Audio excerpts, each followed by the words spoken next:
Tinha que ligar o celular para ver se tá bom.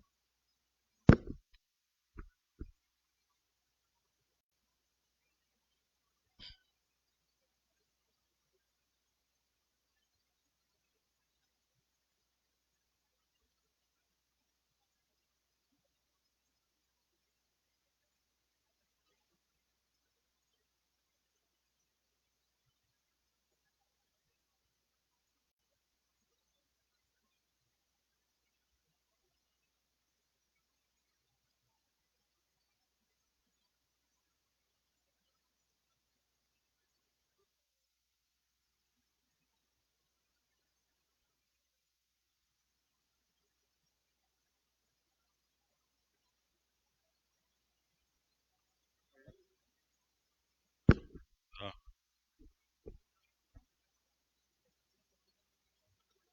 Então, Jonathan, isso é uma live, né?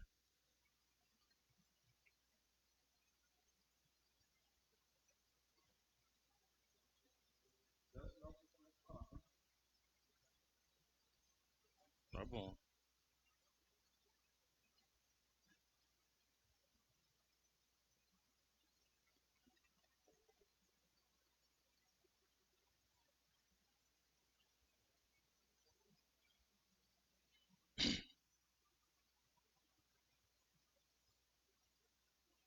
O ideal é a pessoa se ver, né? Assim, cego, sem saber.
Glória a Deus e aleluia.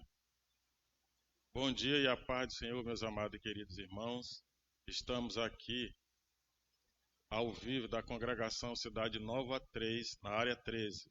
Eu sou o diácono Antônio Elisiário e hoje tenho a oportunidade, irmãos, de estar compartilhando com os irmãos a leitura da aula da Escola Bíblica Dominical. Estamos estudando a nossa revista que tem por título Fortalecendo a Família. E nós vamos hoje estudar a lição de número 4, que tem por título A Bênção do Casamento. Mas antes nós vamos fazer uma breve oração para que Deus possa estar nos dirigindo, nos abençoando com essa importante lição que vamos hoje meditar sobre ela. Querido Deus e amado Pai Celestial, te damos graça, a Deus, por essa rica oportunidade que Tu nos concede. Estamos hoje aqui, em menor número, Senhor, por causa da pandemia, mas a Tua igreja, Senhor, somos nós e nós estamos aqui para glorificar o Teu santo e bendito nome. Senhor, que a Tua vontade seja feita aqui na terra como ela é feita no céu, e que agora os Teus servos estejam apostos, Senhor, para juntamente conosco, Senhor, usufruir, Senhor, do ensinamento, do enriquecimento, Senhor, da luz que traz a Tua palavra. Nós Te agradecemos com perdão dos nossos pecados, em nome de Jesus, o nosso Salvador. Amém e graças a Deus. Meus amados irmãos, a lição número 4, o título, A Bênção do Casamento. E o texto áureo da nossa lição diz o seguinte: de modo que já não são mais dois, porém uma só carne, portanto o que Deus ajuntou, não separe o homem. Mateus, capítulo 19, e o versículo de número 6. A verdade prática diz o seguinte: a unicidade é essencial para o casamento bem-sucedido. A unicidade, ela é essencial para o casamento bem-sucedido. Temos também a verdade prática, que está em Mateus, capítulo 19, do versículo 4 ao versículo de número 8. Vamos ler, e os irmãos acompanhem, pegue a sua revista, e a sua casa agora é o templo, onde nós estaremos estudando a escola bíblica dominical desse momento. Diz assim a palavra do Senhor: então respondeu ele, não tendes lido o que o Criador desde o princípio os fez homem e mulher, e que disse, por esta causa deixará o homem pai e mãe, e se unirá à sua mulher, tornando-se os dois uma só carne. De modo que já não são mais dois, porém um só, uma só carne. Portanto, o que Deus ajuntou, não separe o homem. Replicou-lhe, porque mandou então Moisés dar carta de divórcio e repudiar? Respondeu-lhe Jesus, por causa da dureza do vosso coração, é que Moisés vos permitiu repudiar a vossa mulher. Entretanto, não foi assim desde o princípio. Louvado seja Deus. Meus amados irmãos, temos aqui a introdução da nossa lição que diz o seguinte: o casamento é a única instituição terrena que teve início antes do pecado no mundo. Foi instituído por Deus com vista à pureza da família, à formação de uma sociedade ajustada e ordeira. Por isso, o casamento tem uma base espiritual, embora apresente também aspectos legais e sociais. Louvado seja o nome do Senhor. Então, o casamento, irmãos, tem essas três facetas. Ele é espiritual, ele tem também um cunho social, espiritual e também está relacionado à legitimidade da lei. O primeiro tópico da nossa lição tem o título: o que é o casamento? Nesse tópico, nós temos 3 itens. O primeiro é uma instituição divina. O segundo é uma instituição social.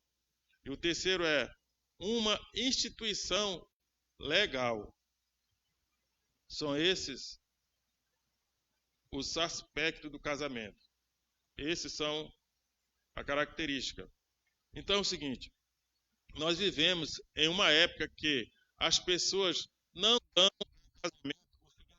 dão ao casamento o significado que mais lhe é conveniente. Mas o casamento não pode ser estabelecido segundo a lógica e conveniência do mundo. A Bíblia é tanto o padrão avaliador para o casamento como a chave para o matrimônio feliz. Então, o casamento, ele é não somente uma união de duas pessoas, mas de três pessoas. Os cônjuges, o marido, a esposa e Deus. Já que o casamento tem uma parte espiritual, é necessário que Deus dê direção, que Deus dê proteção e que Deus venha capacitar e abençoar para que os recursos necessários para que o casamento seja feliz sejam estabelecidos, não falte. Primeiro tópico, é uma instituição divina. O casamento é fundamentado na vontade divina, segundo o qual Deus criou o homem e a mulher, dois sexos distintos e complementares, com atração natural um pelo outro. Então, Deus disse, por isso deixa o homem, pai e mãe, e se une à sua mulher, tornando-se os dois uma só carne. Conforme está escrito em Gênesis capítulo 2 e o versículo de número 24. Tendo em vista que o casamento tem origem divina, merece ser encarado com respeito, com honra que deve ser conferida a todas as outras coisas sagradas. Está escrito, digno de honra entre todos seja o matrimônio, bem como o leito sem mácula, porque Deus julgará os impuros e os adúlteros, conforme Hebreus capítulo 13, versículo de número 4. Isto porque o casamento tem base em leis espirituais, portanto, divinas.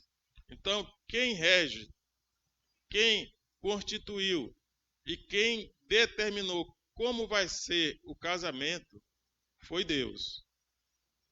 Louvado seja o nome santo do Senhor. Então, por isso que Deus juntou, não separa o homem. Porque se Deus é eterno, então o casamento também é eterno. Ele é monogâmico e indissolúvel. Segundo tópico do que é o casamento. Uma instituição social. O casamento ele é também uma instituição social. Embora o casamento hoje dependa formalmente de formalidades legais, desde a antiguidade era celebrado com o apoio solene das famílias envolvidas. E só isto bastava antes e agora as famílias dos cônjuges se unem na expectativa da formação de um novo lar, uma nova família, na qual os filhos podem nascer e receber amor e cuidado do pai e da mãe. As relações entre a família e a sociedade são quase indissociáveis. Enquanto a família é a base da sociedade, essa é o prolongamento da família. De fato, as famílias equilibradas, moral e espiritualmente, são fatores para uma sociedade equilibrada e próspera, sendo conhecida por isso. Conforme Isaías capítulo 61 e o versículo de número 9. O contrário também é verdadeiro. Sem esta causa da destruição da sociedade e das civilizações inteiras. Amados irmãos, vocês já imaginaram por que a gente nasce em uma família? É porque, nascido na família, a gente vai ter as capacitações, vai ter exemplo dos nossos pais, a gente vai formar o nosso caráter. Lá vai ter cuidado, porque nós sabemos que a necessidade básica do ser humano é de alimentação, é de moradia, né? É de interação. E na família você vai ter todos esses suprimentos para que você possa se desenvolver e poder servir a sua sociedade na qual você está inserida e também a Deus. Sendo assim, a sua vida glorificará a Deus e você estará servindo a sua comunidade na qual você pertence. Glória a Deus. Uma instituição legal. Sabemos que o casamento é garantido e protegido por lei. No ato do casamento, os cônjuges se submetem a um processo legal que regulamenta a sua convivência e o comportamento entre ambos. De modo geral, os preceitos legais mais justos do casamento têm amparo e base nas Escrituras Sagradas. Então, se você quiser aprender sobre o casamento, como ele deve ser desenvolvido, como ele deve ser constituído, você vai necessitar examinar as Escrituras, porque ela tem todos os exames para um casamento feliz.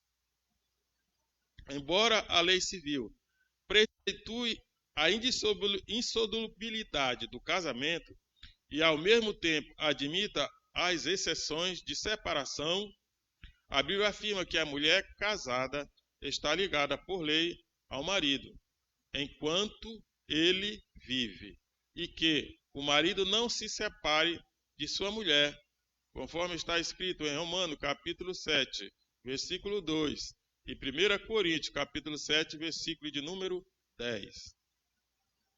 Jesus, pelo menos em duas ocasiões distintas, preceituou que a separação por outro fator, que não seja infidelidade conjugal, poderia desencadear uma grave situação pecaminosa, conforme está escrito em Mateus capítulo 5, versículo 32 e capítulo 19, versículo 9. A lei de Deus é superior à lei humana, principalmente quando estas relevantizam os preceitos e contemporizam com o pecado. Por conseguinte, a lei é santa e espiritual, conforme está escrito em Romanos capítulo 7, versículo 12 e 14. Portanto, convém observar todo o conselho de Deus a respeito do casamento. Louvado seja Deus. Amados irmãos, essa lição ela é de muito valor para a sociedade, porque ela trata de família. Nós sabemos que a sociedade é formada de família. E se na família alguém se embaraça com as coisas desse mundo, não observa os preceitos de Deus, certamente ele vai atrair maldição para o seu relacionamento. Então, deve ser observada os preceitos de como se começar e como se conduzir dentro de um casamento, de uma relação matrimonial. Louvado seja Deus. Amados irmãos, passaremos agora ao tópico de número 2, que tem por título As Bases do Casamento, que são elas: o amor, o respeito e a confiança. Esses três aspectos, eles formam a base, o alicerce do casamento.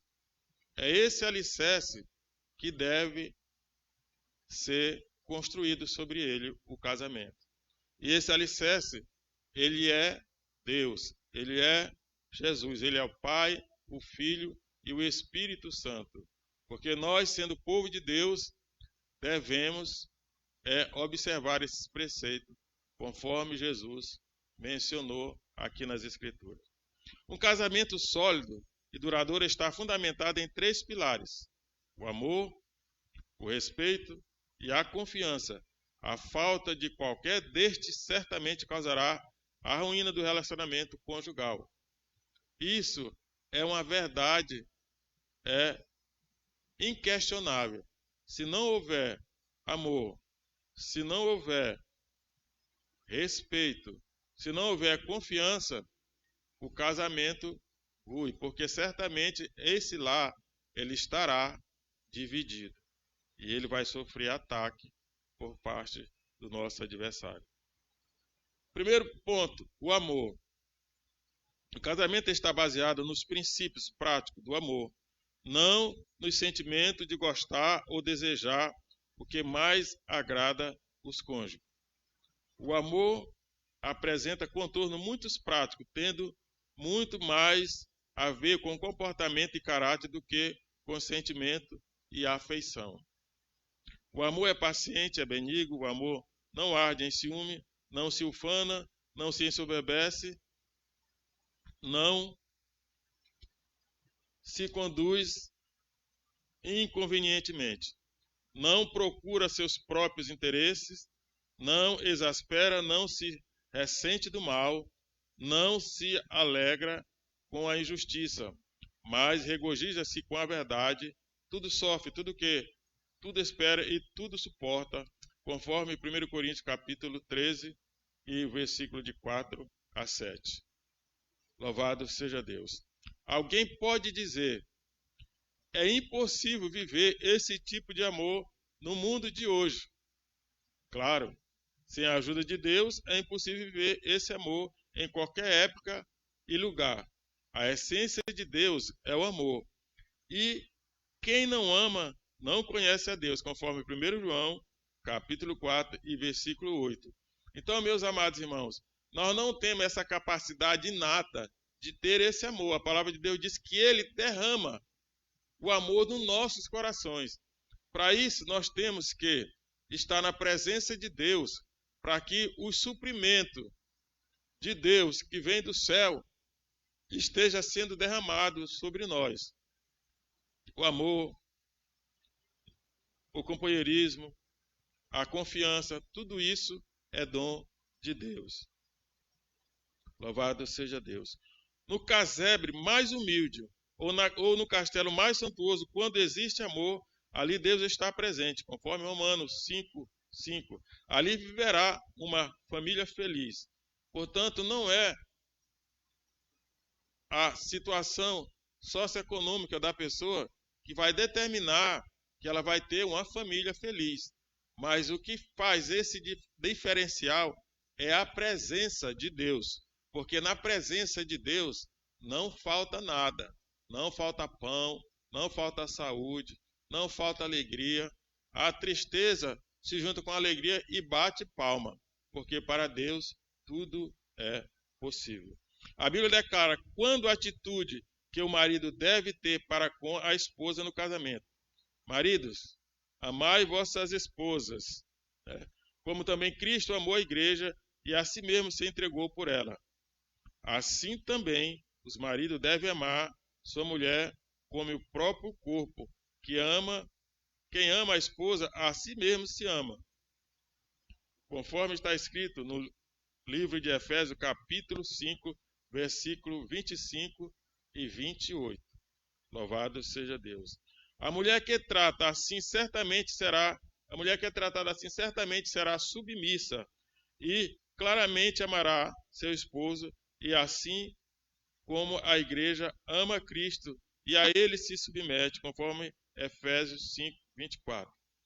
Irmão, essa submissão, eu entendo que não é a mulher ser subjugada pelo marido, mas que o marido ele tem a missão e a mulher tem a submissão. Isso significa que parte da missão do homem é também de responsabilidade da mulher. A mulher, ela vai administrar o lar, cuidar dos filhos, porque a palavra de Deus afirma que a mulher se salvará por dar luz a filhos, cuidar deles, ser boa esposa e daí por diante. Então, a família, a mulher e o marido que procede assim, estão sendo alvo das bênçãos de Deus e certamente terão um casamento abençoado pelo Senhor. O amor deve ser sem fingimento, baseado em comportamento sincero, isento do mal e que proporcionará segurança ao cônjuge. Romanos capítulo 12, versículo 9. O verdadeiro amor produz bons hábitos, que fortalece o relacionamento matrimonial, que em tempo de bonança ou em tempo de crise. Então, o verdadeiro amor, ele transpassa as barreiras da crise, da adversidade, de todos os intempéries que são contrários à nossa vida cotidiana aqui na terra. O que é necessário é que nós estejamos em comunhão com o Senhor e com a igreja, porque assim estaremos também em comunhão com Cristo. Louvado seja o nome do Senhor para sempre. Amados irmãos, o segundo tópico é o respeito. Louvado seja Deus. A maior expressão de respeito é a fidelidade. A infidelidade conjugal quebra o vínculo de confiança e tem efeitos graves no relacionamento, tanto os emocionais quanto os espirituais. Portanto, o respeito, com todas as suas nuances, é fato fundamental para manter a base do casamento e um enlace seguro no lar.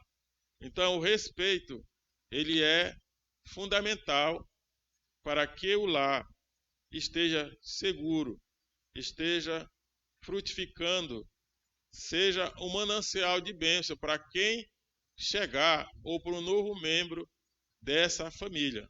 Louvado seja o nome santo do Senhor. Quando este princípio é quebrado, quem o fez deve primeiro arrepender-se e abandonar o pecado, buscando o perdão de seu cônjuge, conforme está em Provérbios, capítulo 28 e versículo de número 13. Buscar a reconciliação e tentar restaurar o relacionamento, ao invés de ter como a primeira motivação o término do casamento. É algo sempre muito difícil, mas que o filho ou filha de Deus, sob o controle do Espírito, pode perfeitamente levar a efeito. Porém, para o casamento seja restaurado, é necessário o total compromisso e transparência de ambas as partes, assim como inteira dependência do Senhor, conforme 1 Pedro, capítulo 4, versículo de número 8, e Efésios, capítulo 4, versículo 32. Meus amados irmãos, a primeira coisa que o cônjuge que se desvirtuou da boa conduta que ele deve ter com relação ao casamento, deve ser o arrependimento e deve mudar a sua trajetória, a sua maneira de pensar, porque se o homem mudar a sua maneira de pensar, certamente também ele vai estar mudando a sua maneira de viver. E o que vai trazer pensamentos bons, pensamentos produtivos, que vai fazer você pensar em algo que é bom, que é justo, que é santo e que é agradável a Deus, é as Escrituras sagradas. Então, a pessoa, a arrepender, ela deve buscar a luz das Escrituras, para que ela possa ter o ânimo, a coragem, a força e o vigor de pedir perdão ao seu cônjuge e receber a bênção de ser transparente. Louvado seja o nome do Senhor para sempre. Amados irmãos, o terceiro item de as bases do casamento é a confiança. Como indica a máxima popular, confiança não se impõe, se conquista. O compromisso selado com o sim no casamento tem sua razão de ser na confiança de um para com o outro, elemento essencial para o matrimônio bem-sucedido. O ciúme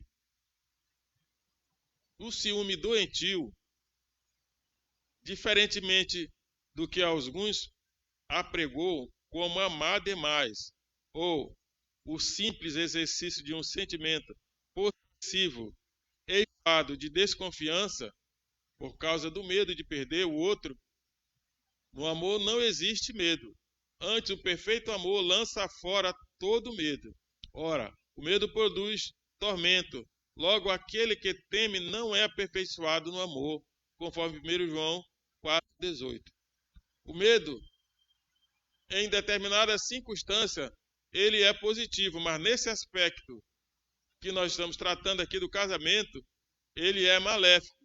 O medo, ele é um espírito, e ele vai lançar a incerteza e o temor, e vai fazer você tomar atitudes com desatino. E isso terá perdas que podem ser irreparáveis se você for medroso. Portanto, seja corajoso, peça perdão e restabeleça a confiança. Louvado seja o nome santo do Senhor. Para alcançar a harmonia e a fidelidade possível, o casal precisa ter mais do que apenas um senso de obrigação de um para com o outro. Precisa criar um tipo de relacionamento baseado na confiança mútua, e faz todo o possível para seres companheiros fiéis. A segurança do casamento aumenta na medida em que o amor, o respeito e a confiança se fortalecem. Eles formam, então, um vínculo tão íntimo que a expressão bíblica de ser uma só carne encontra aqui a sua expressão máxima. Mateus 19:5. Então, irmãos, essa intimidade que advém do amor, que advém do respeito e da confiança, ela solidifica cada vez mais o casamento, de modo que os dois já não são um, mas uma só carne. Então, quando Deus olha para o casal, ele não vê duas pessoas, ele vê uma só. E é assim que nós devemos ter a consciência de saber que os dois são um só. Louvado seja o nome santo do Senhor para sempre. Amados irmãos, espero que você esteja entendendo, compreendendo, e você pode dar aí o seu like, pode mandar uns coraçãozinhos para cima aí, pode fazer o seu comentário, que é para nós termos o feedback do que nós estamos fazendo e que você está participando, porque esse é o motivo pelo qual nós estamos aqui, para compartilhar com você essa palavra, essa lição, mas é preciso que você corresponda o amor de Deus que Ele tem para com todos nós. Então, quando você dá o seu like, você faz um comentário, você está correspondendo o amor que Deus tem por você e por sua família. O terceiro tópico da nossa lição é o propósito do casamento. O casamento, ele tem propósito. E os propósitos do casamento são o companheirismo mútuo, a procriação e, por último, o cuidado dos filhos. Então, esses são, os propósitos do casamento. O matrimônio é o grande empreendimento da vida, mais desafiador e mais difícil que todos os demais empreendimentos humanos.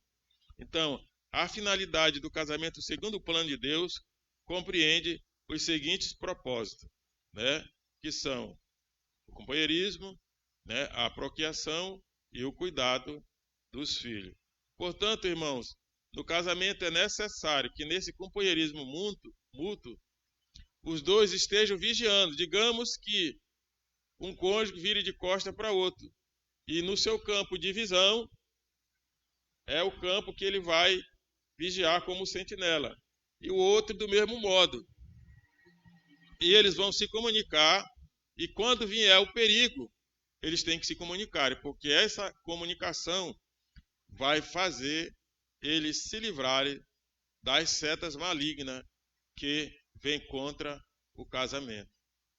É necessário que os dois estejam atentos, despertos no mundo espiritual. Por isso que essa palavra, no mundo espiritual, ela significa luz. E quem tem essa palavra não anda em trevas, porque ele sabe onde vai, ele sabe onde está e ele sabe onde pisa. Quem está em treva não sabe no que esbarra e nem consegue ver o abismo que tem na sua frente. Então, os cônjuges têm que vigiar, têm que ser vigilante e constante. O companheirismo mútuo. O objetivo primário do casamento é o companheirismo. Duas vidas que buscam complementar um ao outro e cultivar os mesmos valores. O alvo de um casamento não é pensar igual. Isso seria impossível, mas pensar junto. Deus dissera que não seria bom que o homem permanecesse sozinho, e em seguida preparou-lhe uma companheira idônea para que vivessem a vida toda como dois bons companheiros, conforme Gênesis capítulo 2, o versículo 18 a 24. Esse companheirismo, porém, vai além da mera convivência e encerra em seu escopo a intimidade física e emocional, sexo, cumplicidade de intenções e projetos, comunhão, interação, compartilhamento de ideias e ideais e etc. Então, o companheirismo ele abrange esses aspectos, irmãos, que nós devemos estar apercebidos. E se tem algum desses que passava despercebido, que a gente não praticava, devemos pedir a graça de Deus para que nós possamos obedecê-los, cumprir, para que nós possamos ser bem-sucedidos nesse maior empreendimento que é o casamento, o maior empreendimento da vida humana, porque é através dele que a gente vai crescer, se multiplicar, a gente vai receber as capacitações inatas da convivência, o aculturamento, né, para que vai nos capacitar a fazer parte da sociedade.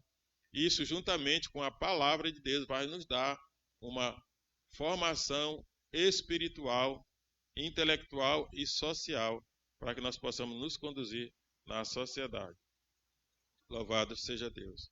O tópico de número 2 é a procriação responsável, né? O lar é o ambiente ideal para a geração e a criação dos filhos, com amor, responsabilidade, sob a bênção de Deus e a proteção de um casamento estável. Na Bíblia, a fecundidade, a bênção de Deus, conforme no Salmo 105, 24, e os filhos são herança do Senhor. Salmo 127, versículo número 3. Portanto, a partir da concepção, os filhos se tornam credores dos cuidados e proteção dos pais, assim como do seu amor e afeto. Então, os filhos são presentes de Deus, que Deus nos concede, para que nós tomemos conta deles por um tempo, até que eles cresçam, se formam e venham formar uma nova família. E eles passarão a ser pais e passarão a cuidar dos seus filhos, assim como seus pais o fizeram. E as Escrituras darão o apoio e todo o suprimento espiritual para que a família possa crescer e viver e ser produtiva para o reino de Deus. Porque o homem foi criado por louvor da glória de Deus. O homem, quando eu falo homem, é comum de dois gêneros, o homem e a mulher. Os dois foram criados para a glória de Deus. Por isso, a nossa vida nessa terra tem que glorificar a Deus. Fomos criados com esse propósito. Portanto, a família deve conhecer qual é o seu propósito, qual é o seu dom, o que ela precisa fazer, executar para o reino de Deus. Deve amar a Deus e servi-lo com integridade. Louvado seja o nome do Senhor para sempre. Portanto, a partir da concepção, os filhos se tornam credores de todos os cuidados e proteção dos pais, assim como seu amor e afeto. Então, os pais não precisam só dar comida, dar moradia, né? Não só dar estudo, mas é preciso que tire tempo para dar amor e afeto. Nós vemos nos meios de comunicações, nas redes sociais, exemplos de pais que não ligam para os filhos, mas estão dando atenção para o celular. E os filhos ficam tocando neles e eles não prestam atenção. Nos dias atuais é assim, mas não foi isso que Deus programou para a família. Deve nos corrigir e ficar a tempo, que ter consciência que tem tempo para tudo. E o tempo para a família tem que ser um tempo de qualidade. Louvado seja o nome do Senhor para sempre. Essa procriação responsável para o ser humano, sem dúvida, é a finalidade mais importante, a primordial, de crescer e se multiplicar.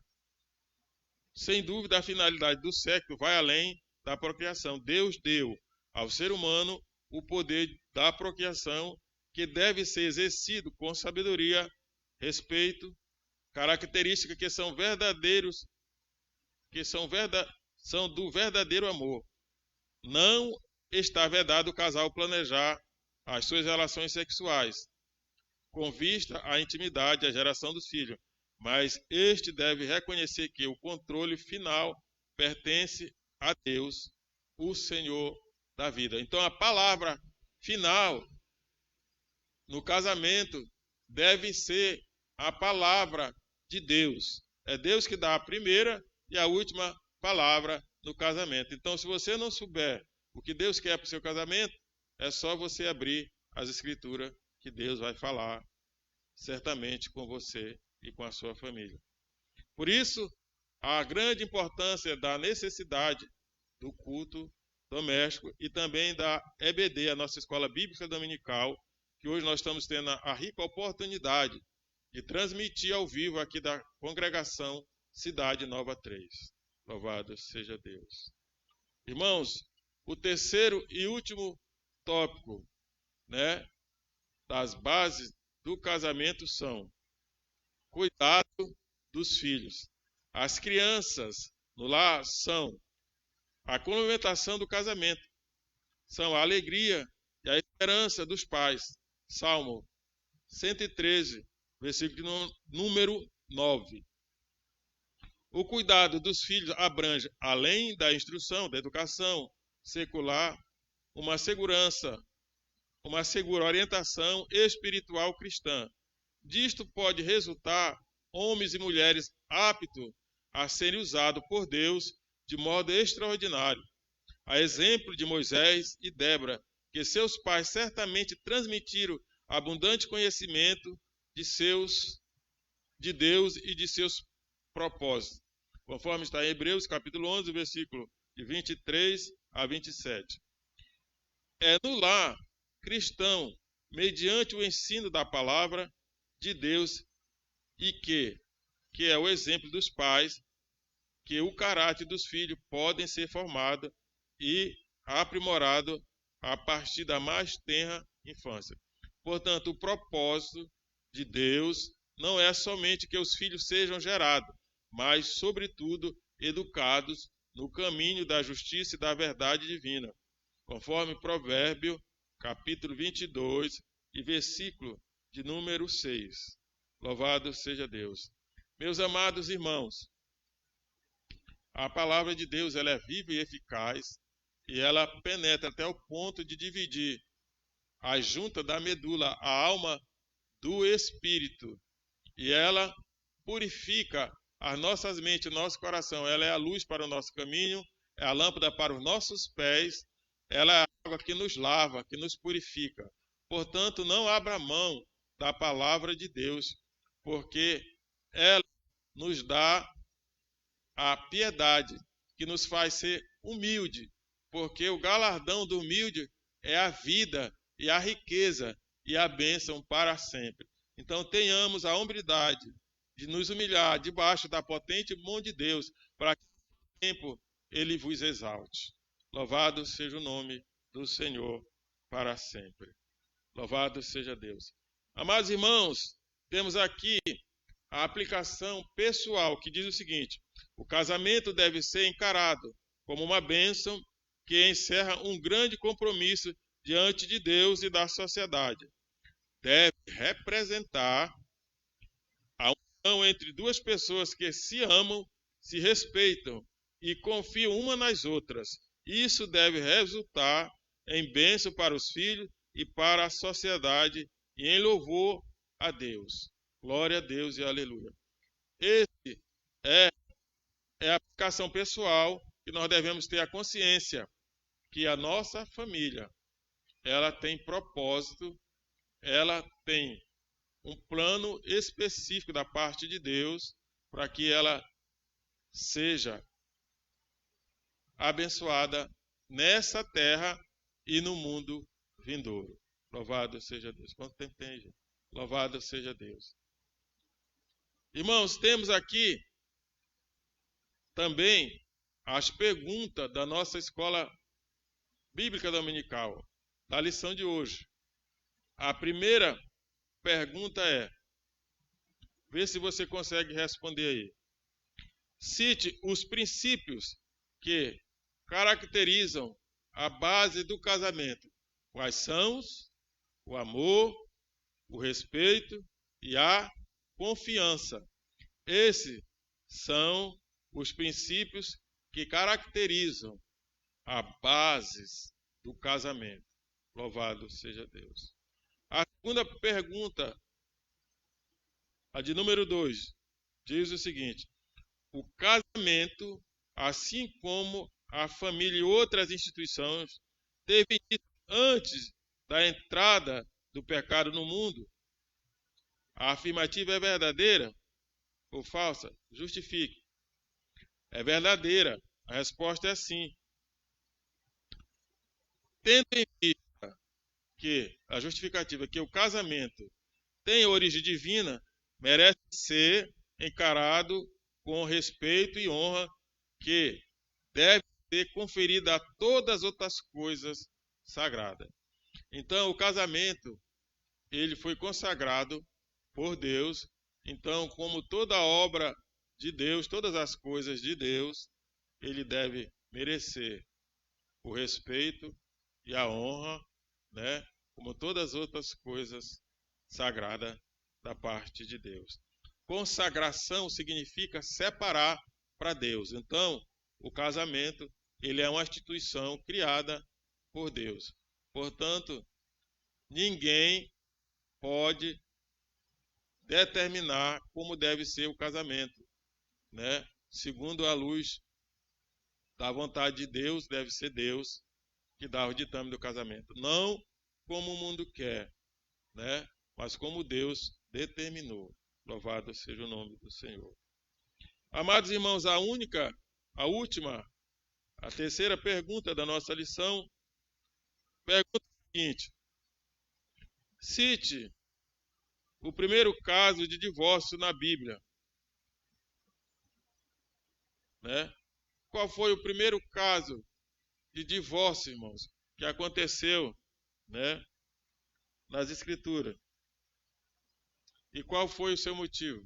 O primeiro divórcio, né, mencionado nas Escrituras foi o divórcio de Israel, de Judá, perante ao Deus de Israel.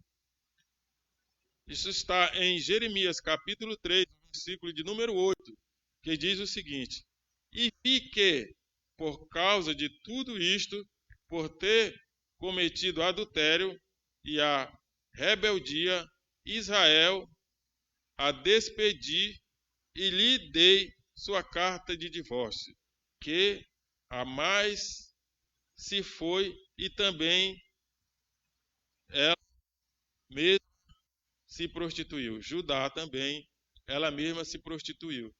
Então, esse é o primeiro caso, né, de adultério na Bíblia. E qual é a causa dele? O povo virou as costas para Deus. Como é que a gente vira as costas para Deus? É só viver como se Deus não existisse, né? O seu Deus é o seu dinheiro. O seu Deus é outro Deus estranho. Você vai cultuar outros deuses, você vai sacrificar a outros deuses. Quando procede dessa maneira, você está virando as costas para Deus. E a palavra de Deus diz que os homens e as nações que virarem as costas para Deus serão condenados. Então, devemos ter em mente que de Deus não se deixa escarnecer. Portanto, toda obra que nós fizermos, a nossa caminhada aqui nessa terra é uma obra. E toda obra, ainda que ela esteja encoberta, ela vai ser revelada e ela vai passar pelo julgamento de Deus. Aquelas que são representadas por palha, madeiro e feno passarão pelo fogo e se tornarão em cinza. Não haverá galardão para esse tipo de obra, mas aquelas que forem representadas por ouro, prata e pedras preciosas vão passar pelo fogo e serão purificadas. E essas obras terão a devida recompensa, o galardão de Deus para a família, a nação, que assim proceder. Amados irmãos, assim nós chegamos ao final da nossa lição. Eu espero que os irmãos tenham entendido.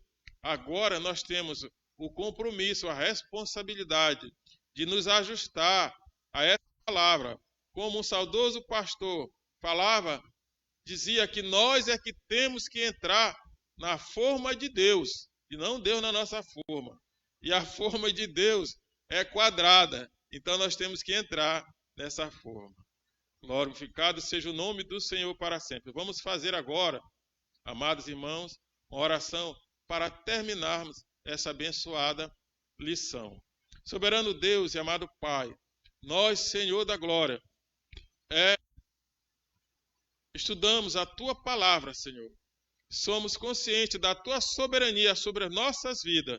Nós nos colocamos debaixo da Tua potente mão para que Tu venha abençoar, Senhor, tanto as famílias de perto quanto as de longe, as famílias da área 13, as famílias de Manaus, do Amazonas, as famílias do Brasil, Senhor. Nós estamos em tempo, Senhor, de perto, e a Tua palavra diz que se Tu cerrasses, Senhor, os céus, que Tu ordenasse, convocasse os gafanhotos, mandaste a peste